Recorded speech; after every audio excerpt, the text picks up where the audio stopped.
You may start writing. Bengisacela ningiboleka indlebe nike ningilalele. Ngiyazi ngingumuntu ongabalekile emphakathini kodwa njengolunga lomphakathi benginxusa abazali bakhulekela izingane zabo njengoba sezibhalela ukuphela konyaka. Ongenani bacela amandla kusomandla.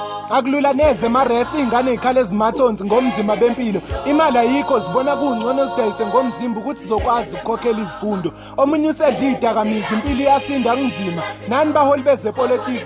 Namhlanje nginqumela ugwayikatiko. Ngokushona kwelanga ngifuna nivule amathuba omsebenzi. Lezi izingane ezifundile bandla zidinga isandla. Bengisacela ningiboleka indlebe nike ningilalele. Ngiyazi ngingumuntu ongabalekile emphakathini kodwa ngomkhuleko weqiniso. Konke kuzolunga kube ngathi akukaze kwabheda lalela. Ngomthandazo imphumela yakho ngeke ifane neyangonyaka ondlule zethembe. Ake sivala amehlo ngike ngikhuleke. Baba sibonga ukwamkela noma sona. uNkulunkulu wezinkondlo, uNkulunkulu wethu sonke, sikhanyisele Mesiya kulezi zifundo. Sikhulekela ushintsho nemphumela engcono ezikoleni. Ngamadolo ngiguqile sekuyihora lezinkanyezi nokuyilapha izinkanyezi zikhazimula khona. Nibhale kahle izingane zami. Uzwide uSonkondlo uMankondlo